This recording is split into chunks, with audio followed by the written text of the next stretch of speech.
interview you. Que voy a estarte entrevistando. I'm supposed.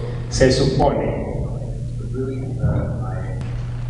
my closest knowledge pero mi conocimiento más cercano de ti is the robot. es el videojuego de Rock Band.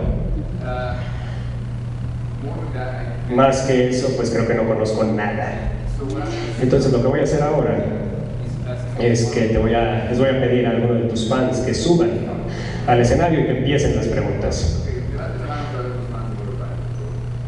Levanten la mano los fans de Robert Valley, por favor. Sí, sí. Sí, levante la mano los fans de Robert Valley. Ok, ven por favor. Sube, den un aplauso para ellos, por favor.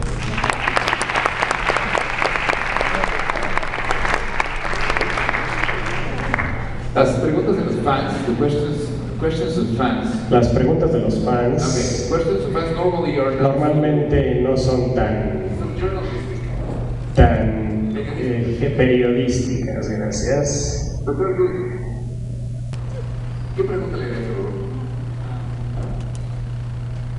Pues principalmente, Mainly, ¿qué te inspira? what inspires you to create those shapes, so crazy, such crazy shapes? En el video de For example, in the Gorillaz video clip. He thinks you're crazy. Because he thinks Él cree que estás loco porque piensa que you create crazy tú shapes. creas figuras locas.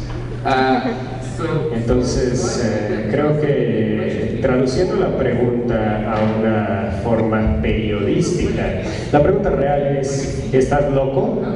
¿O cómo se te ocurren este tipo de imágenes?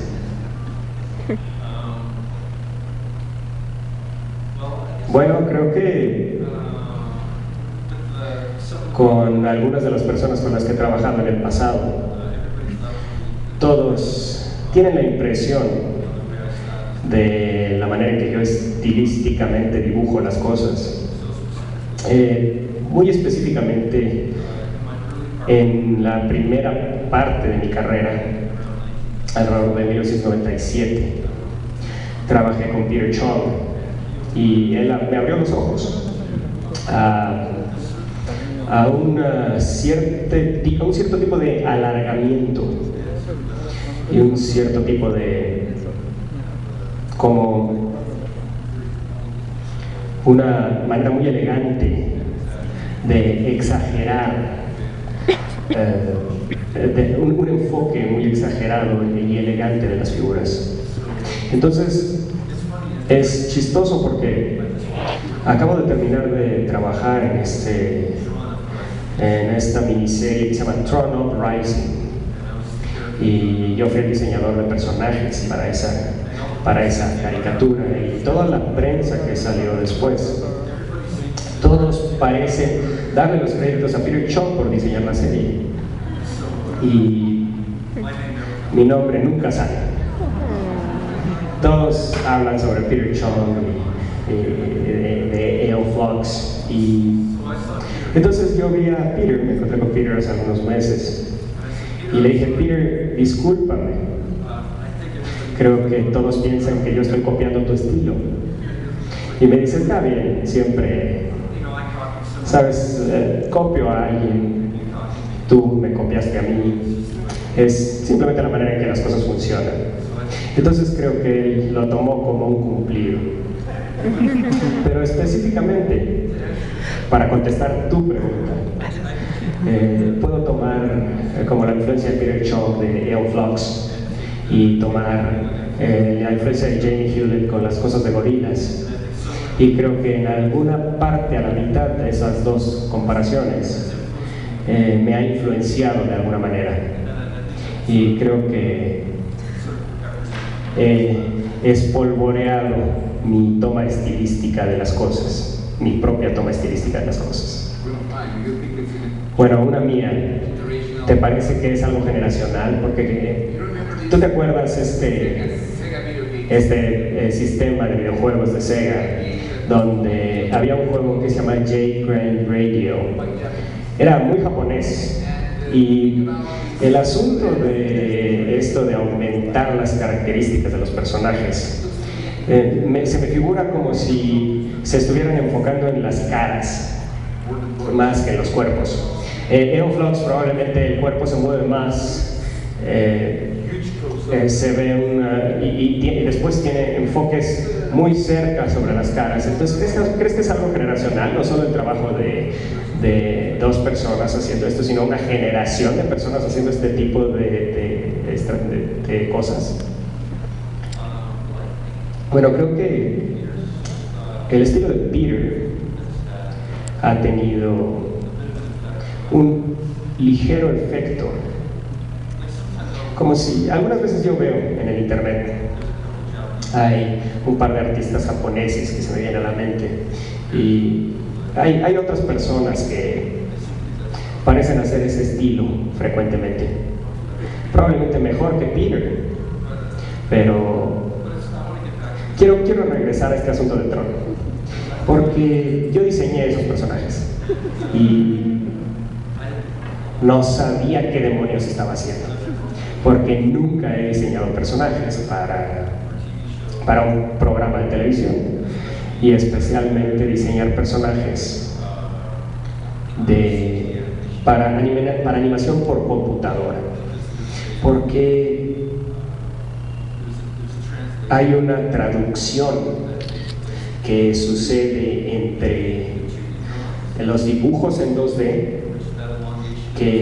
en donde ese alargamiento se ve muy bien si lo dibujas en una hoja de papel, pero cuando lo modelas en 3D, y ves esa figura rotándose y lo ves desde distintos ángulos, debo de admitir que me sentí horrorizado de los resultados, y seguía yo preguntándole a Charlie: oye, ¿esto se ve bien? Y él me dice: pues no sé, está demasiado largo, sus cabezas están demasiado pequeñas. Entonces, la manera en que nosotros lo veíamos, no queríamos empezar a hacer una animación totalmente por computadora que tuviera personajes que se vieran realistas. Entonces nosotros queríamos exagerar esos personajes un poco, y entonces, ya sabes, pues, no sé, algunas de las personas que las primeras reseñas de esa caricatura que hubo en el internet, la mayoría de la gente se quejaba de que los personajes no se veían muy bien. Entonces, bueno, pues es simplemente la manera en que suceden las cosas. ¿Y qué me dices de libertad creativa? Porque tú estás trabajando con Disney, creo, en Tron, y Yoko Ono en Beatles. Estas son dictaduras, básicamente. Sí, es verdad. Tuvimos que lidiar con el estado de John Lennon, con la herencia de John Lennon, que es controlada totalmente por Yoko Ono, y Olivia Harrison, que es propietaria de la imagen de Jim Harrison, y Ringo, obviamente él está en control de su propia imagen. Pero es chistoso, como Paul McCartney, él y Ringo eran los únicos miembros vivos de los Beatles. Entonces tuvimos que darles los diseños y los primeros dibujos, de enseñárselos a Ringo y a Paul. Y principalmente Ringo, pues no le importaba a Ringo, él simplemente no le parecía tan mal, pero no lo escuchamos. Pero Paul McCartney era muy particular en cuanto a la manera en que él quiere verse, y la manera en que él fue presentado con John Lennon en estas escenas se tenía que hacer de una manera muy específica, porque creo que él es una persona muy consciente de su legado, y como siempre va a ser comparado con John Lennon. Entonces eso fue un asunto político del que teníamos que estar conscientes. Ve más allá, profundiza en el asunto. ¿A qué te refieres? ¿McCartney sigue peleando con la imagen de Lennon? ¿Y tuviste un problema sobre libertad creativa en la creación de estas animaciones? Bueno, en la animación, siéntete libre, no hay prensa aquí.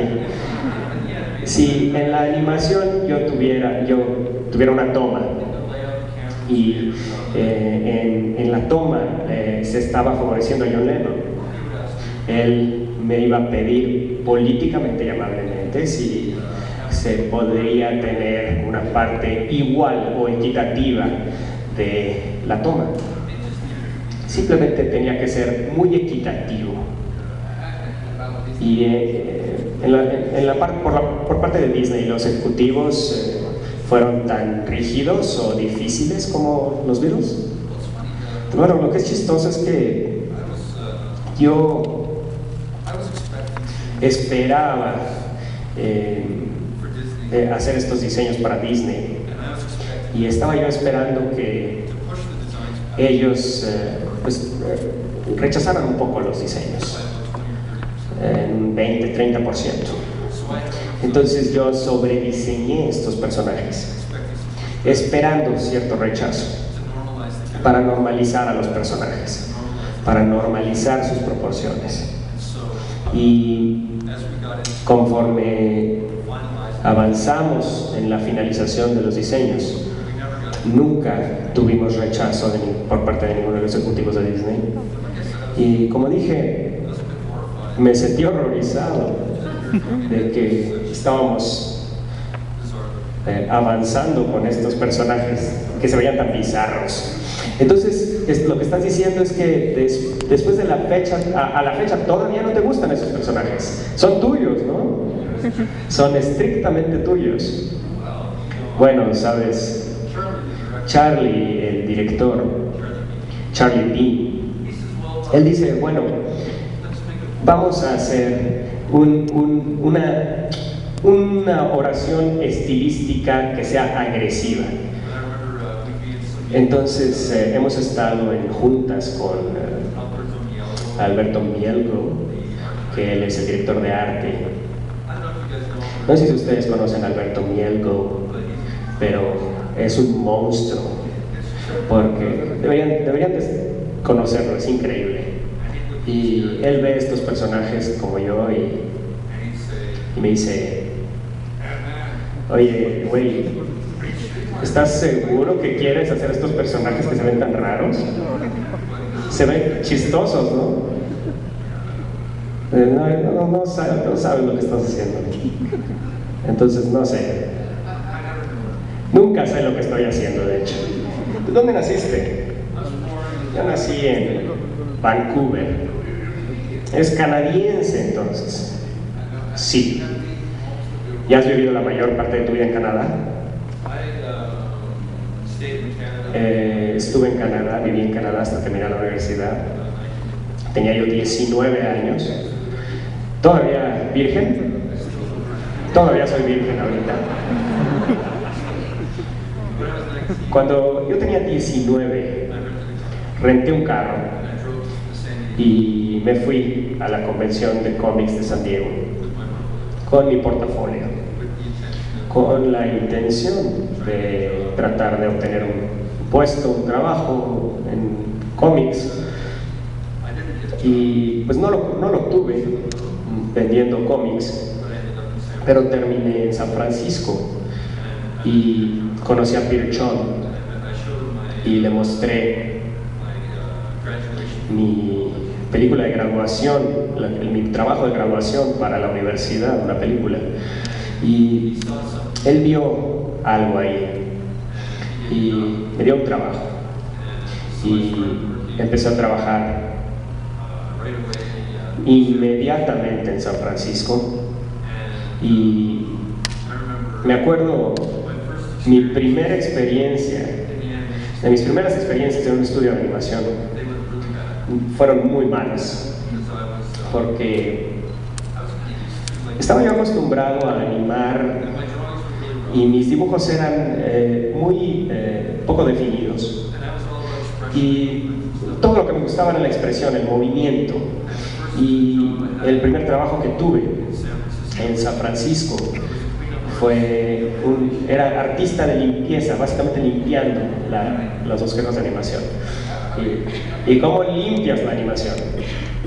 Bueno, el animador hace los dibujos en bosquejo.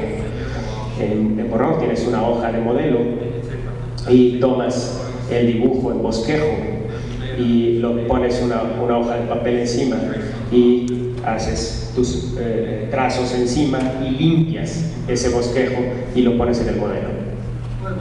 Pero bueno, pues mi trabajo de líneas era horrible y no sabía qué estaba haciendo. Entonces, todos los demás están equivocados. Tu trabajo es horrible, fue horrible, no te gustan los personajes de Tron y todos los demás están locos o equivocados. Toda esta gente aquí están equivocados tratando de averiguar qué piensas, o tú eres bueno y no piensas que eres bueno. Déjame terminar la historia. Déjame terminar la historia.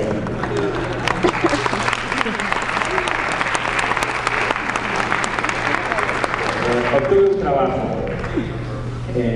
trabajo de limpieza, de arte, y después de unos 2 días, la gente en Colossal Pictures, ellos tuvieron una junta y vieron mi trabajo y dijeron: ¿es este un portafolio? ¿Realmente es el trabajo de este cuate? Porque su trabajo es realmente horrible.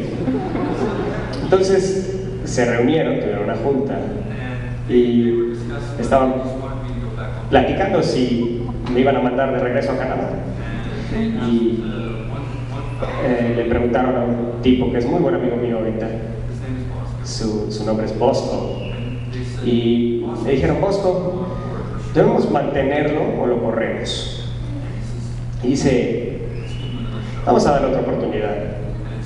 Y me dieron un trabajo animando y pues eso salió muy bien.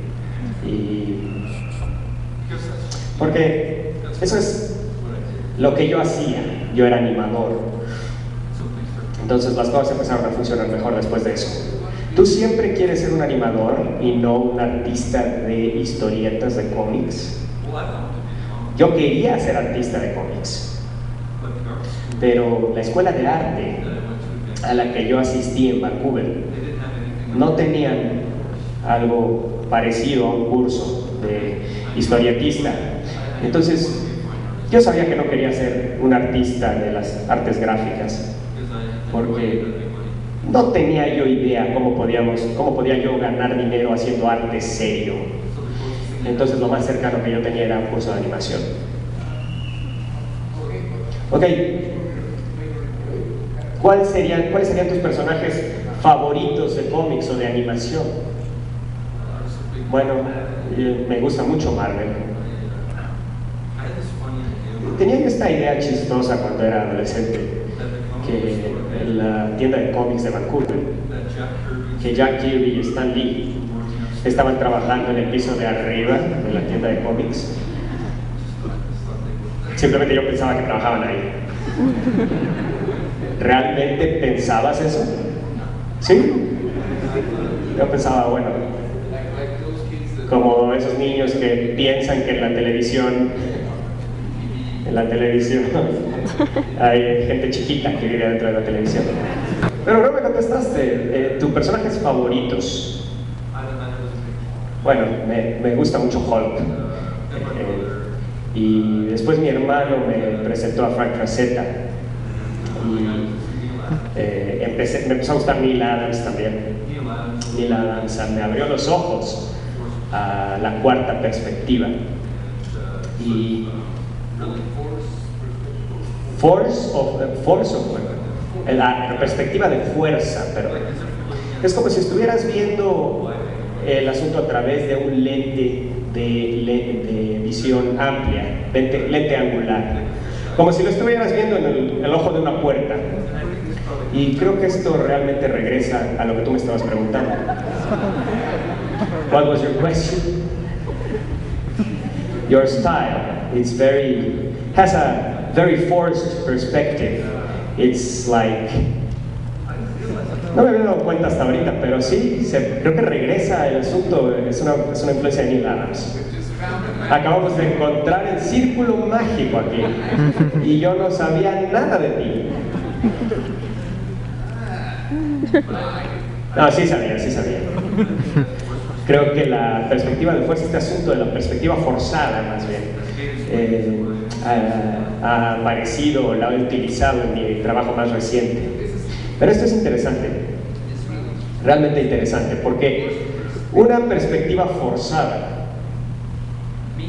significa que estás falseando la experiencia 3D.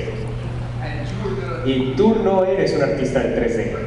En este momento, allá afuera, todas las películas quieren ser en 3D, animadas en 3D. Y se ve mejor para el negocio, ¿no? Pero tú sigues trabajando en 2D con una perspectiva forzada que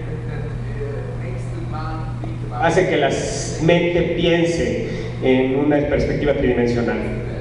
¿Eso viene a eso? ¿Es debido a eso? ¿Has pensado en eso? Bueno, no hago distinciones entre 2D y 3D, entre arte en 3D y no en 2D, cuando hablamos de perspectiva forzada.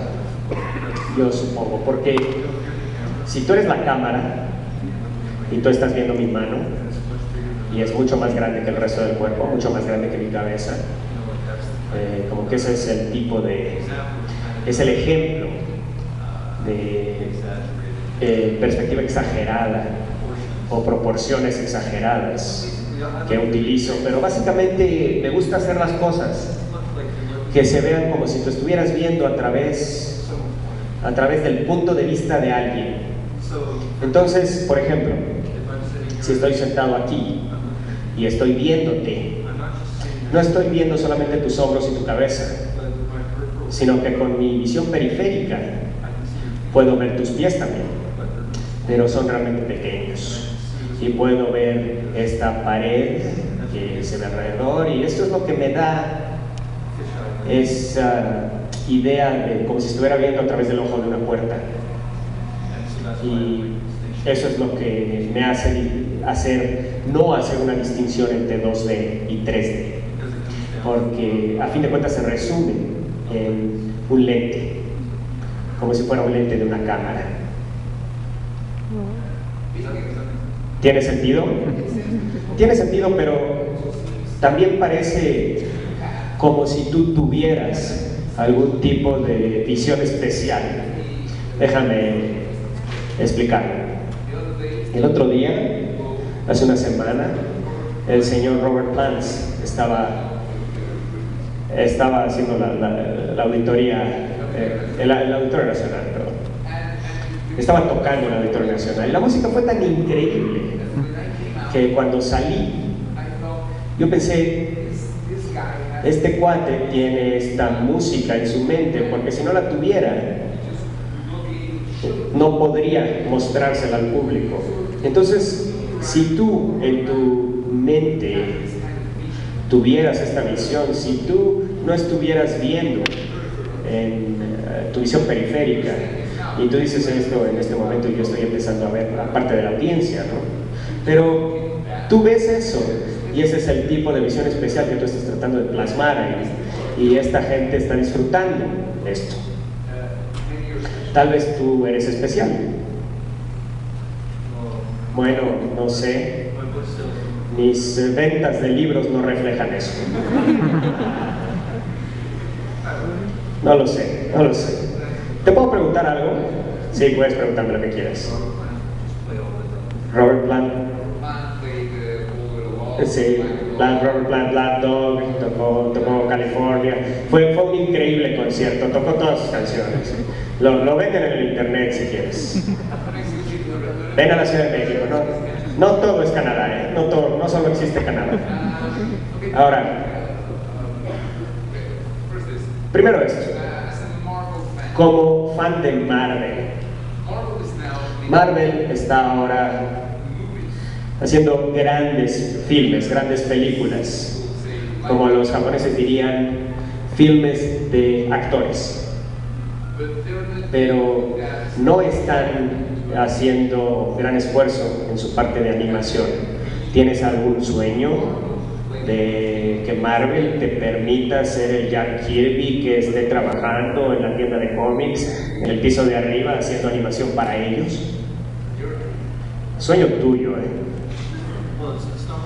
Bueno, no es decisión mía el trabajar para una compañía grande. Yo estaría feliz de hacer simplemente mis propios libros autopublicados y mis propias películas independientes, porque no sé, me gusta el blog, el límite de 3 a 4 minutos que existe en animación.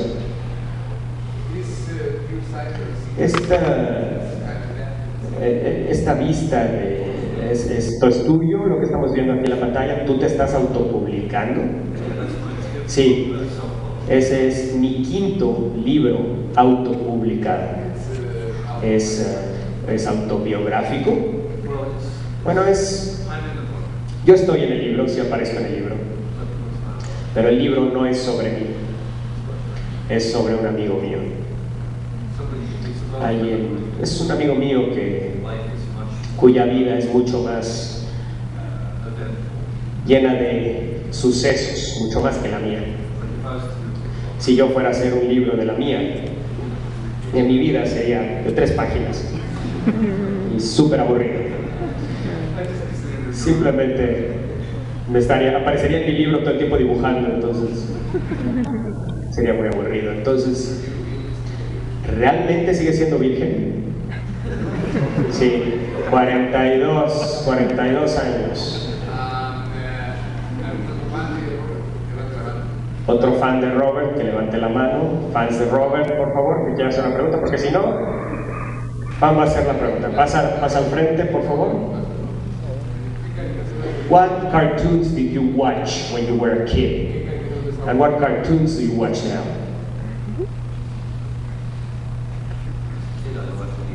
Bueno, cuando era niño veía lo que sea en la tele.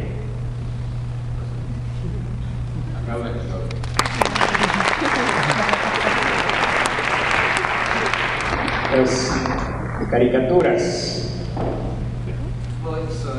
Bueno, realmente no veo caricaturas. Ya no las veo. Si viera televisión veo una película de actores. Sí. Pero eso debe de haber algo realmente que te influencie. Tengo un programa de televisión aquí.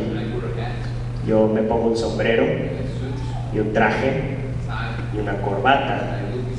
Y mi look está basado en The Spirit de Will Eisner. Yo era fan de Spirit. Y hay algún tipo de, creo que eso es lo que él quería saber, algún tipo de ese tipo de influencias que aparezca en tu trabajo. No mucho, realmente no. 2 questions. One first. When you design characters, what do you consider is the most important part? Some character designers consider the silhouette, others consider movement, but for you, what would be the essential part when designing a character? Es una pregunta, muy buena pregunta, ¿eh?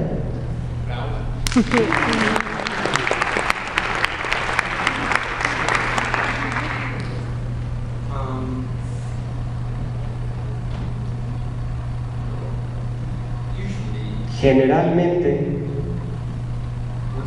cuando alguien te pide diseñar un personaje, ya sea que ellos te lo digan o no te lo digan, tienen algo que están pensando en su cabeza. Entonces, si lees un libreto, el escritor o el director está imaginándose a alguien. Entonces, esa es mi primera pregunta. Que yo les pregunto, oye, si tú fueras a hacer el casting de este personaje, ¿quién sería? Porque la decisión no es mía.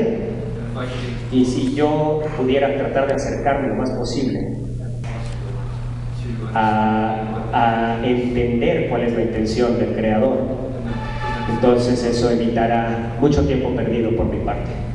Entonces, si ellos, pues como cuando yo estaba trabajando con Charlie en Tron, diseñamos probablemente alrededor de 50 personajes para esa serie, y él decía, bueno, pues hazlo, quiero que este cuate se vea como John Buscemi, quiero que tenga ese tipo de personalidad o algo así. Entonces, para contestar tu pregunta, empezaría con la cara y después empezamos a crear un corte de personajes que sean asiáticos, que sean afroamericanos o que sean como que representen todo tipo de nacionalidades, porque realmente no queríamos tener un grupo de personajes que fueran totalmente caucásicos. Entonces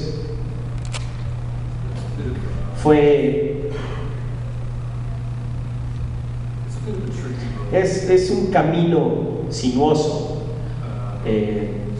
el diseñar personajes que son asiáticos o que son afroamericanos, porque no quieres exagerar esas características demasiado, porque puedes fácilmente cruzar la línea y algunas personas pueden encontrarlo ofensivo.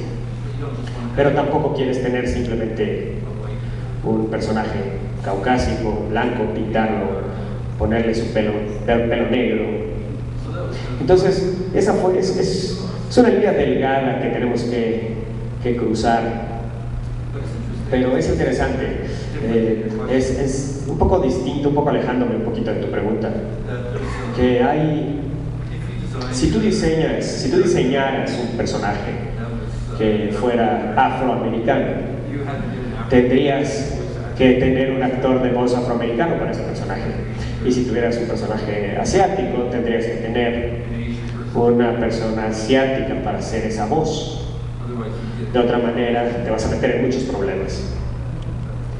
Entonces, creo que eso fue una experiencia interesante.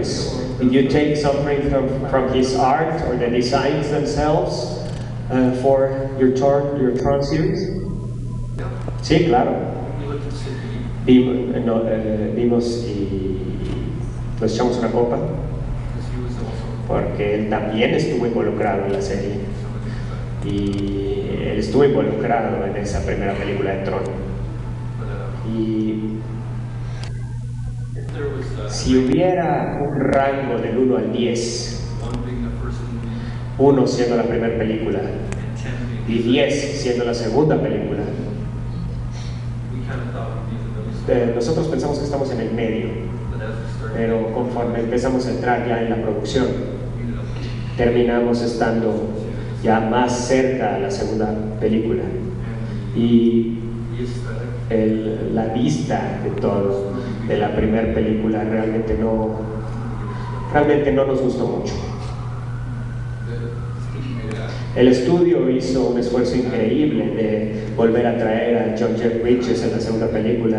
¿Hay algo de Jeff Bridges en tu Tron? No. Trataron de buscar a Jeff Bridges para que hiciera su propia voz en la serie de televisión, pero él tenía problemas contractuales con Disney. Tu diseño me refiero.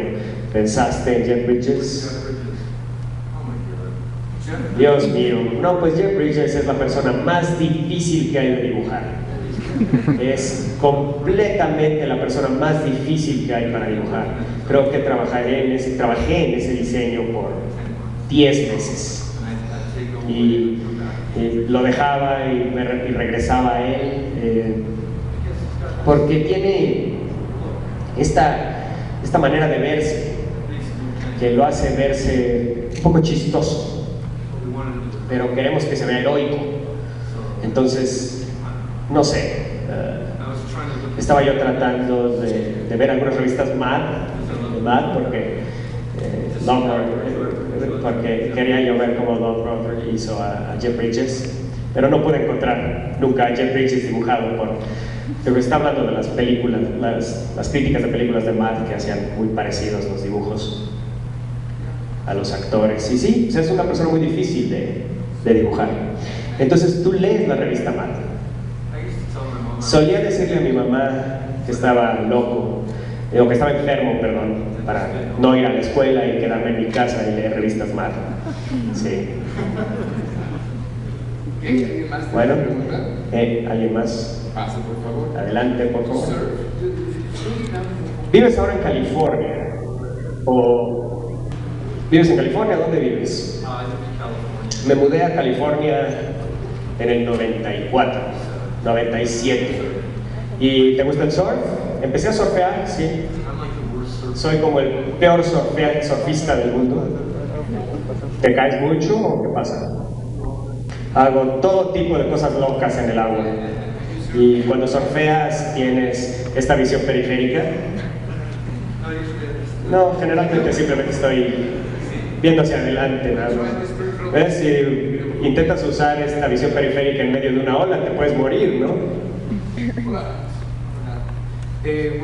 Well, more than anything, I would like to know how you handle when you get to have a creative block. For example, I work for Cartoon Network, designing characters and making storyboards, and even having the scripts. Sometimes I don't have clear ideas, and I start going around the dining room table to get an idea. How do you handle that situation? Let me put this in journalism. Déjame ponértelo en términos periodísticos. ¿Hay algún tipo de Viagra creativo ahí afuera? No, eso no es periodístico, ¿eh? Se llama marihuana.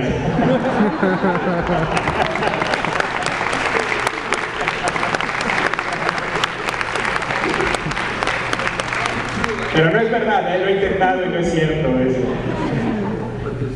Pero hay una gran diferencia entre un carruco y dos en la mañana.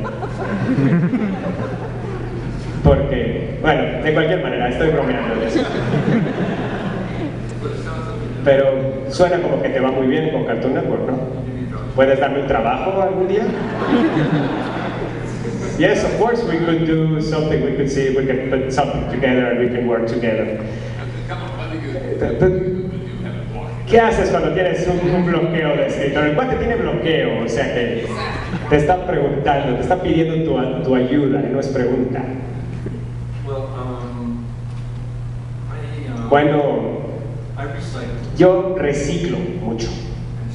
Y cuando estoy desarrollando cosas para mi propio libro, los personajes y todo, los escenarios, todas las ideas, ya los tengo más o menos cocinados, entonces ya tengo pilas de papeles. Y generalmente cuando alguien se acerca y generalmente yo puedo tomar de esa pila de papeles y elegir algo que yo ya he pasado tiempo pensando en ello y presentárselo como una idea nueva. Algunas veces se me ocurre algún trabajo y se lo vendo a algún cliente y después me volteo y se lo vendo a otro cliente y espero que los dos nunca comparen los dos trabajos. Entonces no sé, you have half-cooked ideas? What do you mean half-cooked? Like the ideas he's saying, ideas that you haven't shown anyone. Yes, of course. It's happened. Sometimes I've gotten scripts for the same episodes, or I even get the scripts of the characters that come up in certain episodes, and I already have, based on the scripts, some prior ideas in order to be able to finish the design, because basically that's the character design, that's the design of the character. Es interesante, tengo dos personas aquí y ambos están trabajando en la industria, pero para estar trabajando en la industria es algo que es muy estresante y creo que ninguno de los dos le gusta ese tipo de estrés, o ese tipo de estrés realmente funciona para ser más creativo, para tener esa fecha límite de entrega. ¿Funciona para ser creativo ese estrés? Sí, bueno, con la presión, con las fechas límites de entrega y los horarios, los programas que se nos imponen al trabajar para una compañía de producción. En mi caso, me forza a hacer mi mejor trabajo, porque al trabajar en el contexto, dentro del contexto de esta presión externa, y algunas veces cuando estoy trabajando en cosas mías, propias, quisiera yo que sea tan bueno como el trabajo que hago para otras personas. Porque creo que es fácil sentarse ahí y darle vueltas a las cosas cuando estás trabajando en tus propias publicaciones, en tu propio trabajo, porque no hay nadie que te diga ahí, que te diga, detente. Si eso tiene algún sentido. En un mundo perfecto, a mí me gustaría hacer mi mejor trabajo, pero sobre mis propias producciones, mis propios libros. Nos faltan 10 minutos para terminar la conferencia, entonces si alguien tiene otra pregunta, ¿cuál prefieres de los dos? El cuate que está aquí abajo, bueno, el niño que está aquí abajo. Sorry guys. Un aplauso para...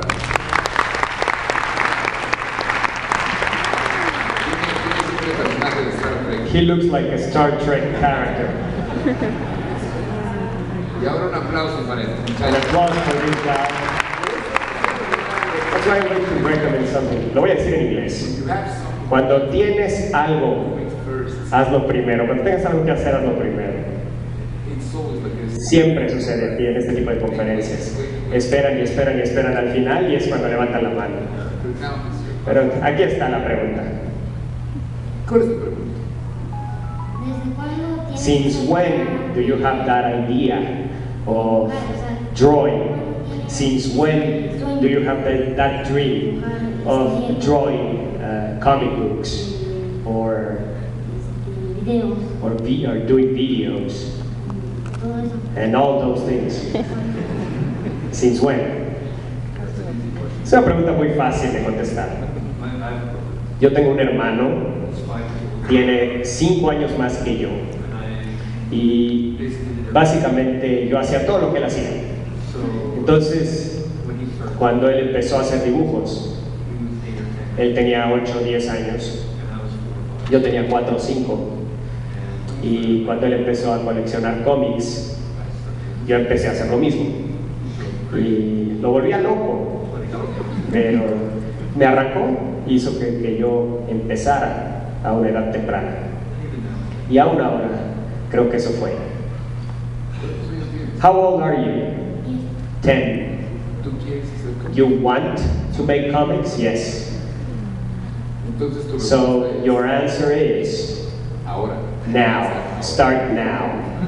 Un aplauso. Den un aplauso.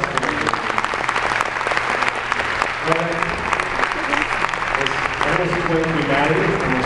Al final, algo que quieras decirle a esta gente. que son solo visitantes, gente que quiere estar en el negocio, algo que les quieras decir. Pero primero que nada quiero agradecerles a ustedes por venir. Es increíble estar aquí en la Ciudad de México y estaba yo pensando en lo que yo iba a decir en esta plática hoy. Entonces, qué bueno que viniste para ayudarme a hacer esta plática, pero creo que lo que yo quisiera decir tiene que ver con la gente creativa que yo conozco, ya sea que son músicos o artistas visuales o lo que sea a lo que se dediquen. Todos tienen lo mismo, que es todos quieren recibir su paga para hacer sus propias producciones. Entonces, ese es un rompecabezas que todos tenemos que resolver. Y en mi caso, yo siempre he pagado dinero para trabajar en mis propias producciones. Y lo he pagado en términos de dejar de trabajar en otras cosas que sí pagan, en términos de pagar la impresión, ir a las convenciones, pagar simplemente para vender los gastos y para pagar los gastos y no tener ningún ingreso mientras estás trabajando en tus propias producciones. Entonces, en el último año realmente he hecho un esfuerzo consciente de tratar de resolver una manera para continuar trabajando en mis propias cosas y hacer que sea sustentable. Y por primera vez estoy comenzando a planear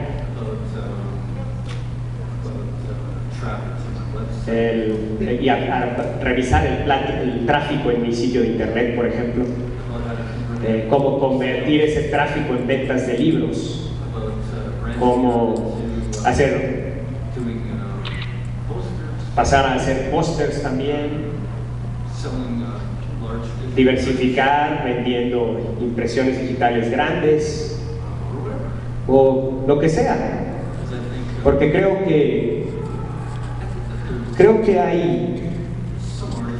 hay algunos artistas allá afuera que yo admiro, y esos son la gente que yo creo que ellos han resuelto ese rompecabezas, como en el caso de James Hewlett. Él estaba haciendo eso en un momento antes de que hubiera internet, y de alguna manera él se convirtió en una persona muy popular y pudo vender sus propios materiales y gana millones de dólares haciendo sus propias producciones. Estamos trabajando en un momento distinto. Tenemos el beneficio del internet, podemos publicar nuestras cosas. Cualquiera puede publicar sus propias cosas, pero el problema que presenta eso es que estás poniendo tus cosas para el mundo entre miles y miles de otras personas que también están poniendo ahí su material. Entonces, ese es básicamente el rompecabezas que tenemos que resolver en la era moderna. Y es el rompecabezas que estoy tratando de averiguar y resolver. Entonces, estamos cerrando ya la conferencia. Este cuate ya está a punto de expulsarnos del foro, pero lo que quiero que estas personas se queden es encontrar la manera de que les paguen haciendo sus propias cosas. ¿Eso es lo que les quieres decir? Bueno, ese puede no ser tu meta. Algunas personas pueden querer tener un trabajo en un estudio o en algo así, pero no quiero hacer eso. Simplemente yo no quiero hacer eso. Ya nos van a sacar los de seguridad.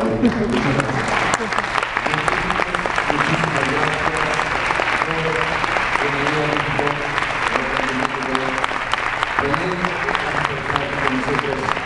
Gran amigo, gran invitado. Continuamos con